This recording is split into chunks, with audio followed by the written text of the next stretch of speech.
Assalamualaikum warahmatullahi wabarakatuh. Perkenalkan kami dari kelompok 5 akan menjelaskan tentang perang dagang Amerika dan Cina. Kami dari kelompok 5 yaitu Ahmad Syarif Hidayatullah, saya dan ada Iza Sahira Putri, Lintang Maulia Fahmi, Maulana Nur Sandi, dan ada Rizky Fitria Inaya.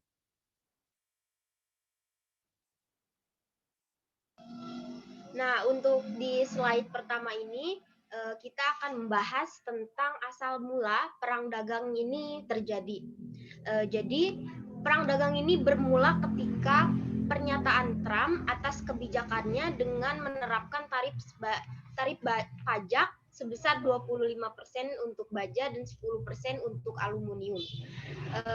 Nah, kebijakan ini diterapkan untuk semua negara. Kemudian kebijakan ini ditangguhkan oleh Amerika Serikat dan dikecualikan itu Cina.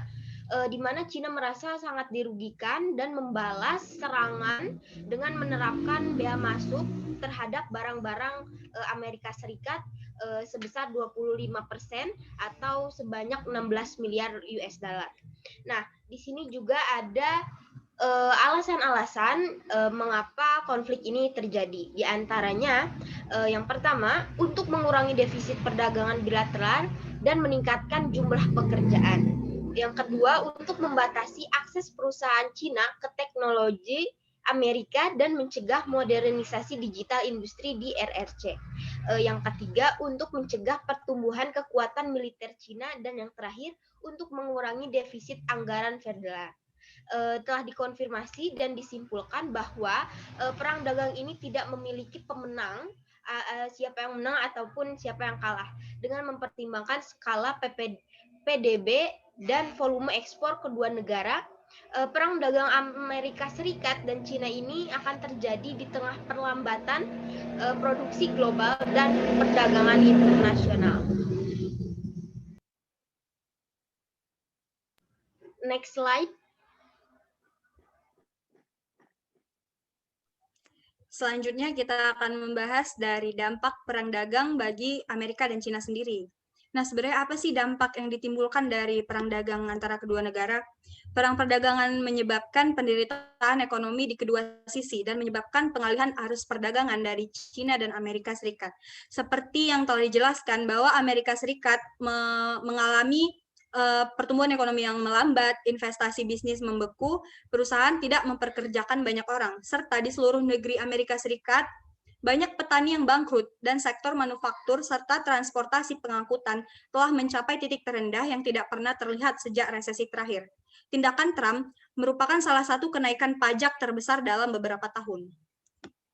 Nah, sebuah studi September 2019 oleh Moody's Analytics menemukan bahwa perang dagang telah merugikan ekonomi Amerika Serikat sehampir 300.000 pekerjaan dan diperkirakan 0,3% dari PDB real.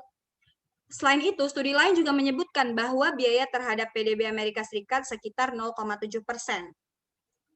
Sementara penelitian yang lebih baru dari Federal Reserve Bank di New York dan Universitas Columbia menemukan bahwa perusahaan Amerika Serikat kehilangan setidaknya 1,7 triliun US dollar dalam harga saham mereka sebagai akibat dari tarif Amerika Serikat yang dikenakan pada impor dari Cina. Terjadinya perang dagang sangat merusak ekonomi Amerika Serikat, sementara gagal membuat kemajuan signifikan dalam menyelesaikan ketidakseimbangan struktural hubungan perdagangan Amerika Serikat dengan Cina secara fundamental. Selanjutnya apa sih dampak dari belah pihak Cina gitu? Yang pertama ada perlambatan laju pertumbuhan ekonomi dan produksi industri, serta nilai ekspor Cina yang turun. Cina memproduksi banyak barang konsumsi dengan biaya lebih rendah daripada negara lain. Dan pembeli termasuk di Amerika Serikat tertarik pada harga yang rendah. Sebagian besar ekonom setuju bahwa harga kompetitif Cina adalah hasil dari dua faktor. Yang pertama apa? Yang pertama standar hidup yang lebih rendah yang memungkinkan perusahaan di Cina membayar upah nilai lebih rendah kepada para pekerjanya. Yang kedua yaitu nilai tukar yang sebagian ditetapkan ke dolar. Jika Amerika Serikat menerapkan proteksionisme perdagangan, konsumen yang ada di Amerika Serikat harus membayar harga yang lebih tinggi untuk barang buatan Amerika. Jadi, defisit perdagangan kemungkinan tidak akan berubah. Kebanyakan orang lebih suka membayar sedikit mungkin untuk barang-barang seperti komputer, elektronik, dan pakaian. Meskipun itu berarti orang Amerika lainnya kehilangan pekerjaan. Next. Selanjutnya untuk dampak perang dagang Amerika dan Cina terhadap perdagangan dunia. Dampak dari perang dagang Amerika Serikat dan Cina ini mempengaruhi perekonomian dunia. Bahkan tidak hanya dalam perekonomian dunia saja, tapi sumber pertumbuhan perdagangan internasional pun dan juga harga komoditas berdampak. Tidak menguntungkan terhadap berbagai negara. IMF mengatakan dalam World Economic Outlook terbaru bahwa proyeksi menunjukkan pertumbuhan ekonomi pada tahun 2019 sebesar 3,0%, turun dari 3,2% dalam perkiraan Juli. Hal ini sebagian besar karena meningkatnya dampak dari perang perdagangan Amerika Serikat dan China. Dalam sisi perdagangan eskalasi, perang dagang akan mempersulit setiap negara untuk melakukan ekspor. Terhambatnya ekspor dan peningkatan impor mengakibatkan neraca perdagangan akan terus berpotensi defisit. Dalam perang dagang Amerika Serikat dan China ini juga tidak hanya menimbulkan dampak-dampak negatif saja, tapi di sisi lain juga perang ini berdampak positif untuk beberapa negara. Dampak positif dari perang ini yaitu negara-negara lain berkesempatan untuk menjadi pemasok atau mengekspor produk ke negara-negara yang terlibat dalam perang dagang. Dalam kasus ini, baik Amerika Serikat maupun China, adanya pembatasan impor yang diberlakukan oleh Amerika Serikat dan China tentu akan berpengaruh pada keterbatasan produk kebutuhan di kedua negara. Kenaikan bea masuk tarif impor yang diberlakukan Amerika Serikat terhadap produk China mendorong China untuk mencari negara alternatif yang mampu menjadi pemasok produk-produk kebutuhannya.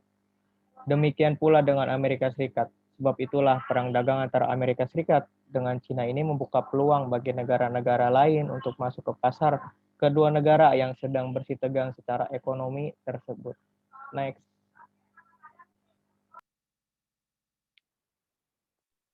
Oke, selanjutnya dampak perang dagang Amerika dan Cina terhadap perekonomian di Indonesia sendiri. Nah, yang pertama itu ada surplus produksi oleh Cina. Indonesia dibanjiri komoditi impor asal Cina. Nah, saat Amerika melakukan restriksi terhadap komoditi impor asal Tiongkok itu, dan Tiongkok juga terbatas nih ekspornya menuju Amerika karena sudah diterapkan bea masuk atau tarif impor bagi beberapa komoditi asal Tiongkok. Dan saat itulah Tiongkok mengalami surplus produksi. Nah, lalu dikemanakan semua surplus produksinya tersebut? Seperti yang sudah dijelaskan slide sebelumnya, Tiongkok akan mencari negara-negara lain untuk mensuplai hasil produksinya. Maka bukan tidak mungkin lagi Indonesia akan dibanjiri produk asal Tiongkok tersebut. Nah, yang selanjutnya yaitu ekspor komoditi menuju Cina. Tidak bisa menaikkan neraca dagang komoditi barang mentah. Tidak hanya dalam segi impor aja nih yang kena dampaknya. Dampaknya juga sampai ke ekspor komoditi Indonesia menuju Tiongkok. Indonesia kan suka ekspor komoditi barang mentah ke Tiongkok. Nah, kita juga nggak bisa menaikkan neraca dagang komoditi barang mentah karena tujuan ekspor kita sudah berpotensi tidak bisa produksi lagi karena surplus produksi yang tadi. Nah, walaupun kita bisa mencari negara lain, tapi bukanlah hal yang mudah karena kita harus melakukan negosiasi terlebih dahulu ke negara calon negara tujuan kita.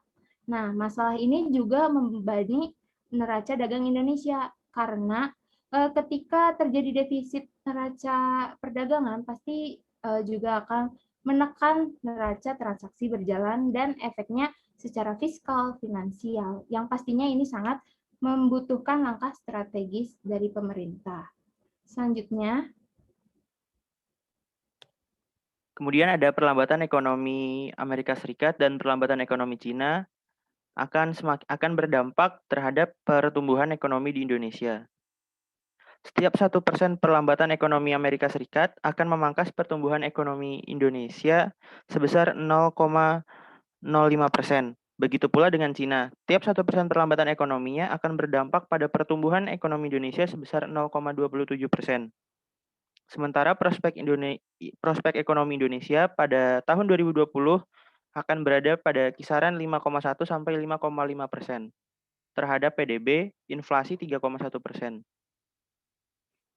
Kemudian langkah apa yang harus diambil oleh pemerintah Indonesia? Pemerintah Indonesia harus mengambil langkah untuk melakukan perjanjian dengan negara lain yang menjadikannya sebagai negara tujuan ekspor baru, sehingga kita bisa menyalurkan komoditas bahan baku kita ke negara produsen lain selain Amerika dan Cina agar tidak menghambat arus perdagangan.